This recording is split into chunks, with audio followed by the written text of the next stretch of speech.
What's up, everybody? It's MDW from Getdatables podcast. I'm here for an interview with Tyler Tirva. I can't say your last name. How do you say it? Tirva. Tirva. Tyler Tirva. Or double T. Tell everybody about You got yourself. it. Tell everybody about yourself. How long you've been wrestling, why you started wrestling, who inspired you to wrestle. I've been wrestling for 12 years. I'm out of London, Ontario, Canada, and I've been a wrestling fan since I was like 2 years old. So some of my like early inspirations obviously were like Hulk Hogan, and then yeah, I definitely have like a bunch of different inspirations that's kind of like helped and tweaked my style along the way. I would guess like Bret Hart, Owen Hart, like, the was like wrestling like big in when you were a kid, like it was around you in your culture? Because in America, like the last 10 to 15 years, wrestling hasn't been like, let's just say it's not the cool thing anymore. Right. Yeah. Like for me growing up, it was massive. So, and it's the same thing up here where it hasn't been as hot the last 10 to 15 years. So, yeah, there's a lot of similarities to like the Canadian and the Canadian and American market. When you went into wrestling, what were you like most intrigued to be? Were you intrigued to be a character, more like a submissionist, that like a technical Bret Hart, or were you like looking to be like an Hulk, Booker T, more like he has the character, but he can go in the ring too? Definitely like a mix of both. Like it's always been important to me to be good and have good quality in the ring. But I definitely like I love lots of entertainment. I think like that's the main reason why people really buy tickets. I think the people that just love more like technical moves and stuff like that, that's such a small niche percentage of the market when it comes to fans. So definitely for me, like it's more like the big characters that are super over the top and that make you remember something specific. Yeah, it's like if you put on like a show, and I was like thinking about going to the AEW show because it's coming to having the first show in DC. I was like, I'm looking, I'm like, I don't know if I really want to buy to see this because I think I might get bored. But if you put Stone Cold on there like they did last night when they were in MSG, you put Stone Cold in the building, I might go see it. I might buy a really good seats to see it actually. Absolutely. Yeah. No, I agree 100%. And like I think I think there's a few guys like definitely like Cody and Jericho and guys like that that are definitely like super intriguing. And so like for me, I'd definitely buy a ticket. But 100% like you find out Austin's at Madison Square Garden, like you got people that'll fly there to see that now. Yeah, it's like, do you try to be less from that, like a, not you, like you don't understand. You think in-ring ability is important to have, and which it really is, because you don't want to get the crowd against you, which isn't that hard to do right now. But like, if you know, like I know what's gonna happen in the Kenny Omega match, I know what's gonna happen in the Seth Rollins match, I know what moves they're gonna do. So it's like I can watch that on my TV. I don't know what Stone Cold's gonna say. I didn't know what he was gonna say last night. If I guessed, I would have been totally wrong. So wrong, I probably shouldn't even have guessed. Oh yeah. And yeah, I agree 100%. Like yeah. Yeah, move set, you definitely see guys like fall into some of the same stuff all the time, but yeah, when it comes to microphone stuff, you never know what Stone Cold's gonna say. So do you try to have that predictability with yourself and your character when you wrestle? Sorry, say that I again. mean, do you try to have unpredictability when you wrestle, when you talk, and when you cut your promo? Yeah, a lot of times I don't even know what I'm gonna say once I get out there and have the microphone. So um absolutely there's a few things that I say like time and time again, but then there's always like sometimes you want to have some type of shocking moment, whether sometimes you might if it's not a kids show, you might like give your opponent a finger somewhere out of the blue or call them a name or something. So you never know. There's all different ways to really draw people in. Who trained you? If my mind that. I was trained by a guy like originally named Danger Boy Derek Wild. He actually wrestled in TNA when it was the pay per view only. He actually was in like a 6-man match or 6-man tag or something like that, even with like CM Punk, and this was before CM Punk ever went to like WWE and that, so it's from way back. What was the main thing that he tried to install in you and the rest of the people he trained? So he was all about uh, teaching you how to tell a story like through your wrestling. So um, I was first like always like first everything was like a main focus of being able to execute moves and get those down pat, so that from there I could then start to find like who I was in the ring and like find essentially like what's gonna make me different. So he taught, yeah, he taught a lot of the basics. It was a lot of very athletic things, and then from there you get people liking you that way, and then you can mold and change yourself. What was like your favorite kind of like story to tell when in a match? Is it like, oh, I ended this guy, will he be able to like overcome, or is it like new school versus old school? Or is it like, you know what I mean? Like, can the ultimate underdog overcome the odds? What story is your favorite to tell in a match? My favorite story to tell that I'm in um, is definitely like when there's a it, when there's like when there's been a backstory. So I don't like when it's just like two guys coming into a match cold and there's nothing going on going into it. I always like some type of subtle story that has happened. So like I don't have a preference of like, oh, I'd rather do this over that. Like I literally like to try anything for a first time. So I just like it that there's something going on going into it. I feel that. Let me get on to some. I'm gonna read down a list of people that they said you beat. I gotta say, 2008 through 2012 were probably pretty hot for you. Probably might have been your hottest years. Would you agree with that? Yes and no. Like those were definitely like my learning years, and I wrestled like on WWE SmackDown in that stretch, and like I had a few different opportunities that way. But I've definitely like I've had a lot of big matches and stuff like that since then. But that yeah, I did come out of the gates hot. Yeah, you beat Michael Elgin twice. You beat Eddie Edwards. You wrestled Crazy Steve a lot. You wrestled Cody Deaner a lot. You got to tag once with Josh Alexander, if I'm not mistaken, and you got to tag once with Jimmy Oh Superfly yeah, Snuka. yeah. I even tagged with the Honky Tonk Man in there too. Yeah. So How yeah, I was did how have was quite it? a. You can go. No, go ahead. How was it wrestling Crazy Steve so many times? Like, how different was he those days before like Decay and everything? Oh, he was like he's phenomenal. There's like that guy can do anything. So you never know what move you're gonna get hit with. You never know if you're gonna get smoked in the face. Like, yeah, I was just on a show with Crazy Steve on the weekend. He tagged with Cody Deaner, and yeah, I hadn't seen him in like 3 years, and he's like, man, that guy's so good, but he's been so good for so long. Whatever, like, you might know more, but you probably don't. But like, there was a time where he said he was gonna go to NXT, and then he left Decay and TNA, and then he never went to NXT. Yeah, I don't know anything about that. Alright. What about the Michael Elgin match? You beat Michael Elgin twice. What was that? Was that like a Booker's thing, or that like he thought you were better, or they everyone like the office knew you were better? Or like what was like how did you get to beat Michael Elgin twice? Oh, I think I know when I look back, he's beaten me a few times too. Like we had wrestled each other quite a few different times over like my first few years. So, yeah, the I think I've only wrestled him.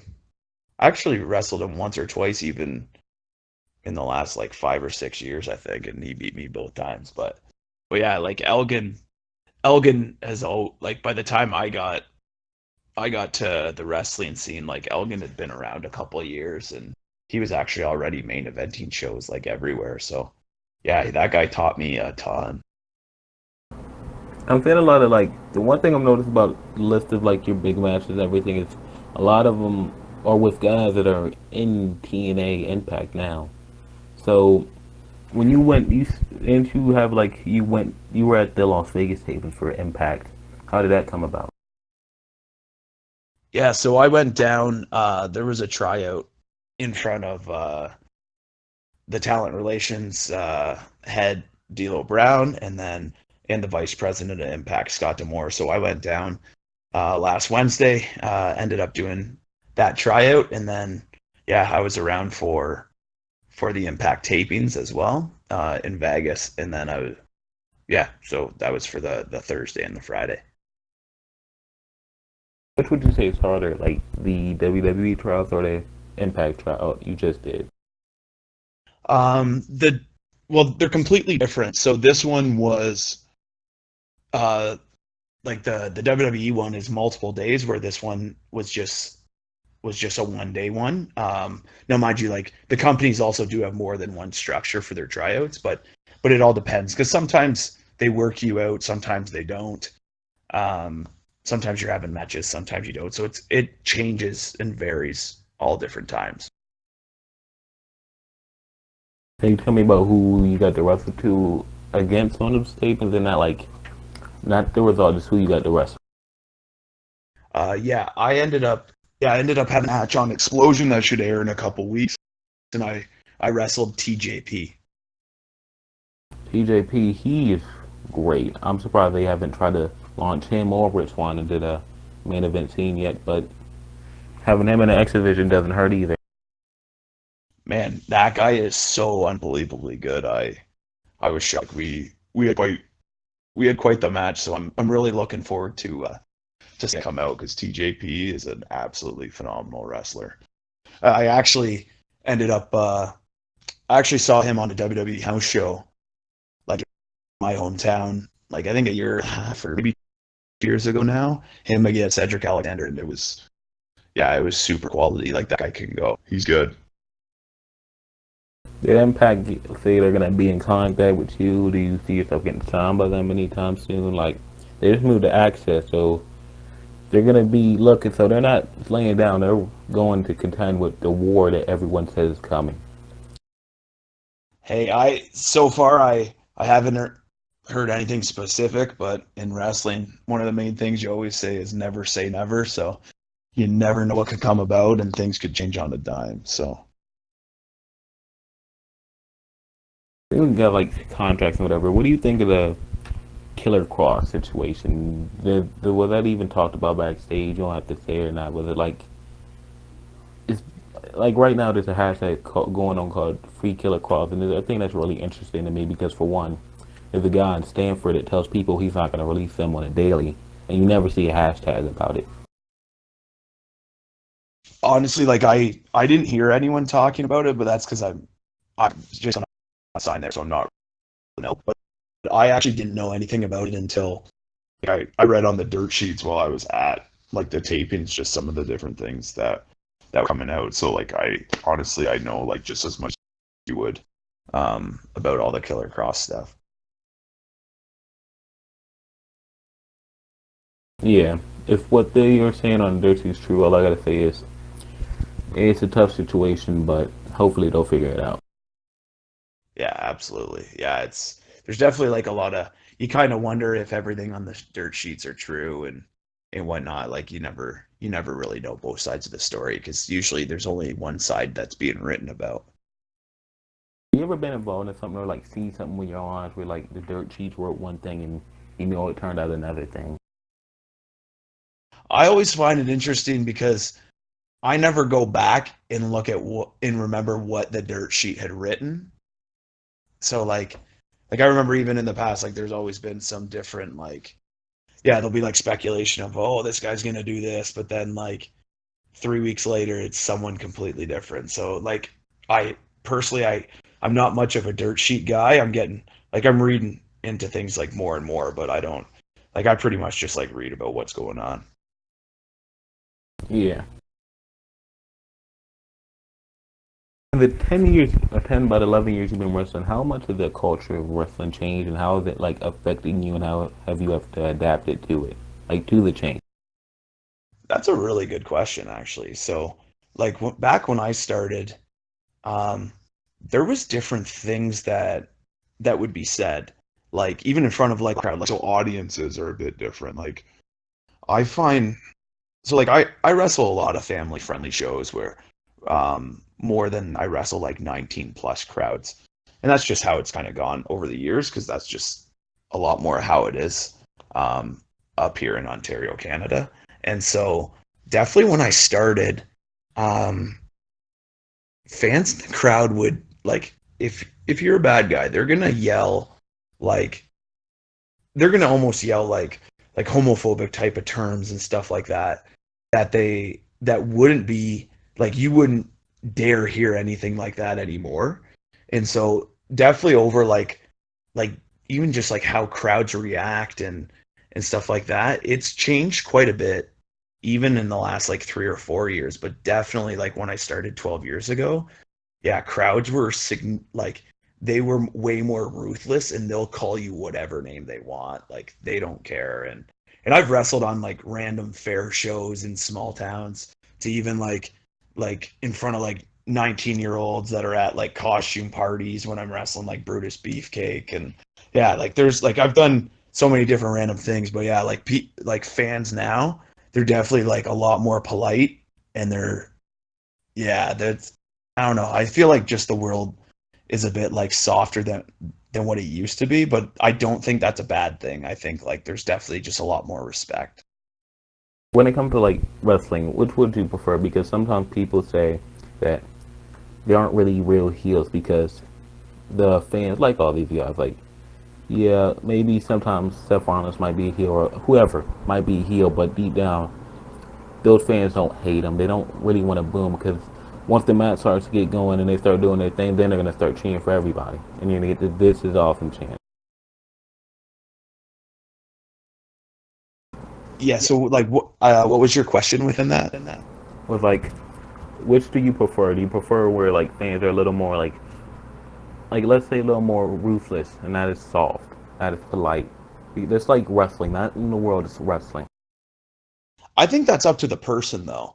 I think it's because a lot of people have gotten way more soft because everyone wants they're trying to be cool and they don't like they kind of lose sight of like who they are. So like I think it's because some people don't want to be a bad guy because they're not a bad guy, but realistically like yeah, I think that comes down to the performer because it's up to the performer to keep evoking emotion in the fans because like when I'm out there, I control you every second that we're out there. So if I want you to hate me, I'm going to make you hate me.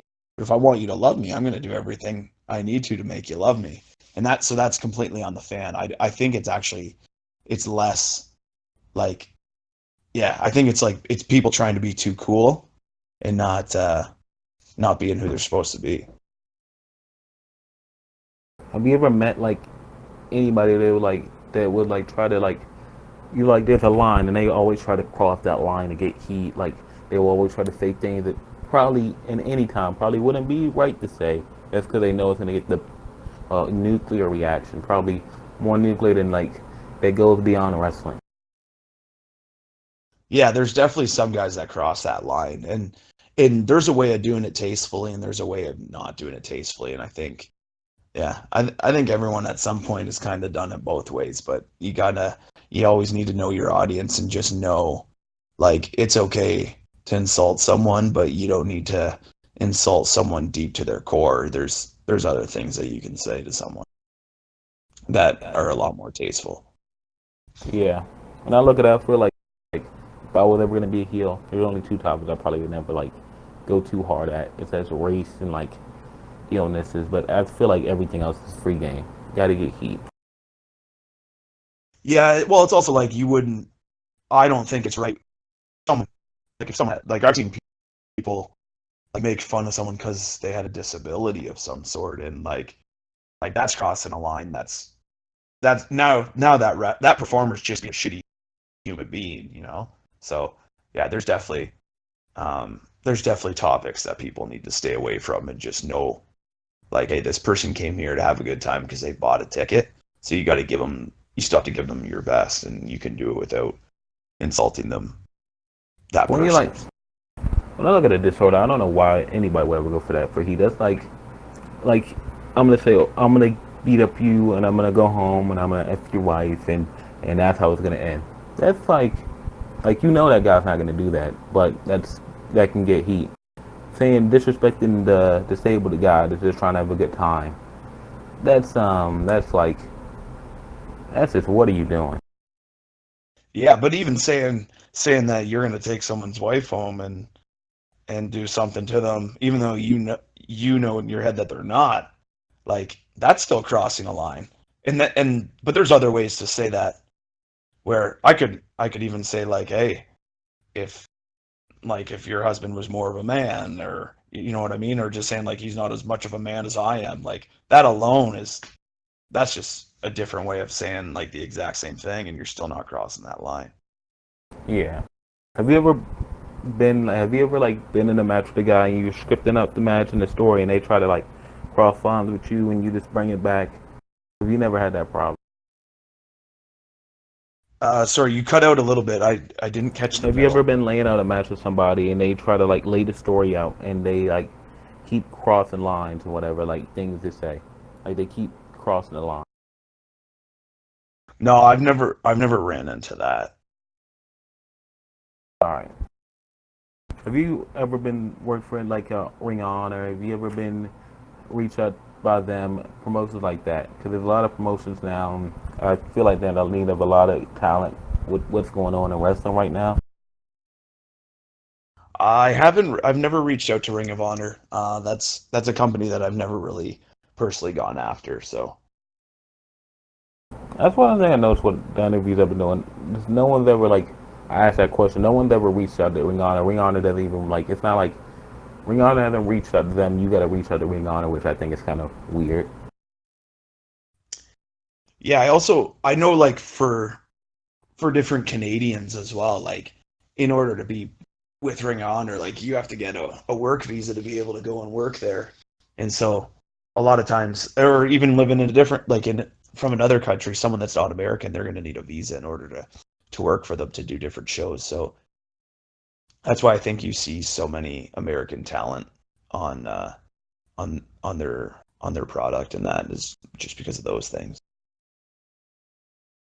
What have been the biggest takeaways you've gotten from wrestling? What if how's your wrestling discipline and everything translated into your real life?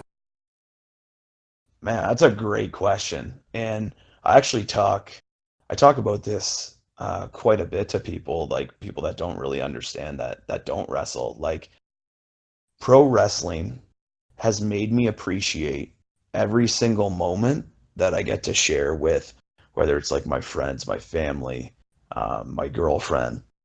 You know, like I really appreciate each moment just so much more because like when I'm out there, like there's a lot of time that a show takes up and going like the process of going to a show, coming back from a show. So I know how much time and how much more of my time has become valuable. And so I really use my time um I really use my time to my advantage a lot more where like I appreciate it and I want to make sure that I maximize it. Uh, Pro wrestling has also really made me like a hustler. So it's really easy for me to go like to go multiple days in a row working super long hours and not think anything of it because you just get lost in your work because like with wrestling, like I really love every single piece of the process, whether it's like reaching out to different promoters to try to get booked on shows, whether I'm like driving 8 hours to a show, doing a show, and then driving 8 hours home all in the same day. Like though like I actually enjoy that complete process. And if you don't enjoy that process, you're never gonna make it far in wrestling. Okay, now you take me through your WWE tryout because there was a rumor, or I don't know if this is true, that one time WWE wanted you to shave your head about 10 years ago for like a story or whatever. Yeah, so I actually had that was for yeah, I was supposed to have my head shaved with the Straight Edge Society. And so when I showed up to the TVs that day, they actually came up to me, and then that's when I was selected for the SmackDown tag match. So I was actually there to be one of the guys with their head shaved. So when they picked me to do the tag match, I didn't say a word, and I just took the match. Keep your hair, huh? Yeah, keep my hair. Thank God, because I did not want to shave my head. Oh, you gotta wrestle all those days, and you're like, and you go back to where you were like, where you usually show up now. Like, how the hell? Where the hell did this guy's hair go? I thought he looked pretty nice. Absolutely. And it's funny because actually not too long after, I think it was like later that summer or it was the year after, I actually did shave my head. And I remember I still to this day, I remember I'm pretty sure I wrestled Brody Lee, who's Luke Harper. And I have pictures of where like I have a head shave. It just looks nothing like me when I'm wrestling Luke Harper from just before he got signed. How was he back then? What was his like style? Was he still doing his like kind of alligator? What they call it, alligator roll? Was he as polished? Well, like, well, no one's gonna be as polished 10 years ago. But what was he like? Man, that guy was polished. Like Luke Harper was like from the time I met that guy, like that guy was so good. I remember, I remember a couple moments. I only wrestled him once, I think, and yeah, I remember there was a couple moments in that match where I just like mid match, I was like, wow, this dude's like really good, and I remember telling him that after. So yeah, he's on top of that, the nice part is like that guy's such an unbelievable human being as well. Hmm. Take me through your WWE tryout. Some of the people I've interviewed say a WWE tryout is like a heat of a football practice in the dead of summer, but like turned up by 100.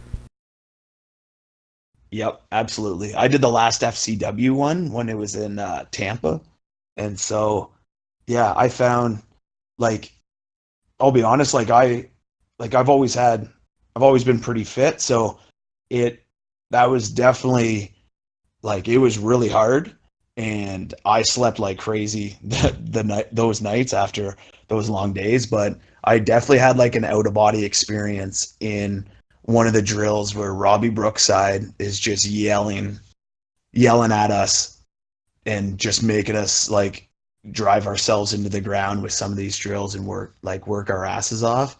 And then I had like an out of body experience where I like switched gears and had this like massive burst of energy. And at the time, like Seth Rollins, he was the NXT champion and he was the guest speaker that day. And I remember I got done the drill and like Rollins and Brookside and like Regal were just like staring at me because they were like, what just happened? And I like just couldn't break down. It was such a, yeah, it was like one of those once in a lifetime moments. It was so neat. And all like, I don't know if I could ever get my body to push to that brink again. It was so cool. You did they like? Did you ever get a chance to talk to Rollins? Did they just stare at you?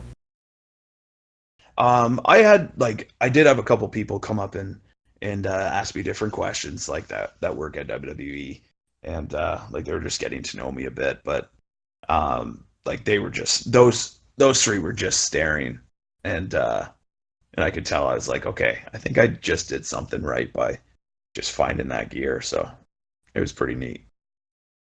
Yeah, this is a question. People always ask why did WWE sign this guy? Why did or girl? Why are they getting TV time? Why are they doing this? Why are they doing that? I don't think many people aware of how hard these tryouts are, how fit you really got to be, how big of an atti- how good of an attitude you gotta have, how outgoing you gotta have. Basically, you gotta be super well rounded. WWE doesn't just hire anybody because they like that person, because they like that person. They hire them most of the time because they're right for it. Wouldn't you agree? Oh yeah, yeah, they make sure that that person at least has like one to two things that really stand out. I do think a lot of the talents are pretty well rounded. Um, but yeah, yeah, you definitely have to have something that sets you apart in order to really get a job there. Or even sometimes you could have all these things that set you apart, but it's not the right timing for you. So you never know.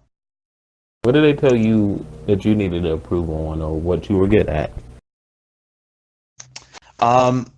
My feedback was at the time, this was like years ago. My feedback was that I was good at everything. So like I like had a good look, good in ring, good mic skills, and that, and then like good size, but nothing at the time like really stood out that made those like that much more exemplary than other ones. So yeah, so good across the board. Nothing that was over the top for a standout, but that was also 7 years ago. So Have they called you, texted you in these last 7 years about doing anything and you might have declined? sorry. Have they texted you or contacted you about doing anything in the last 7 years? I did a live NXT tryout. That was at the Arnold Classic in March of 2015. So that was like 4 years ago. And then since then, I've also done a bunch of different work for them. Where like I was in the Adam Rose, like I was a Rosebud a few different times, and I've done a bunch of different things like that on TV. So you're still in contact with them. Well, what good they know who you are. Yes. So yeah, I don't think I've done anything for them in about 2 years, but definitely still looking to do more. Hey, even Braun Strowman blew the Rosebud at one time. Exactly. All right, so you've done all this stuff. You wrestled some of the best pro wrestlers in the world.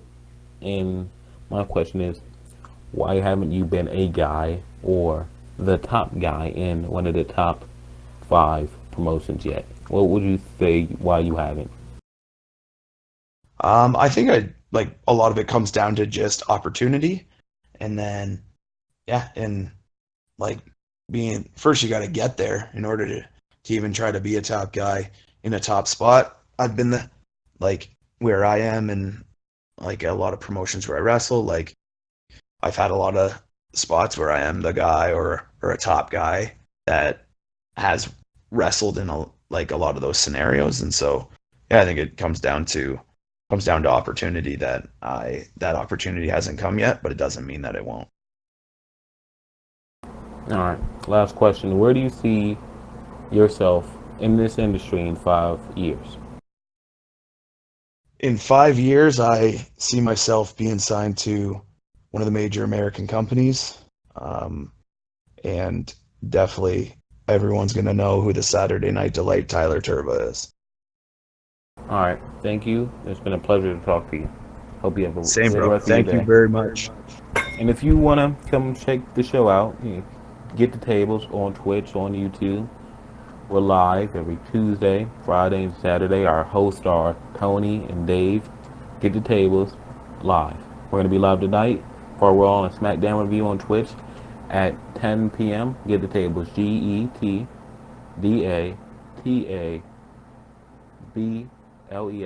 Get the tables. I've been NDW, and thank you for listening. Yeah.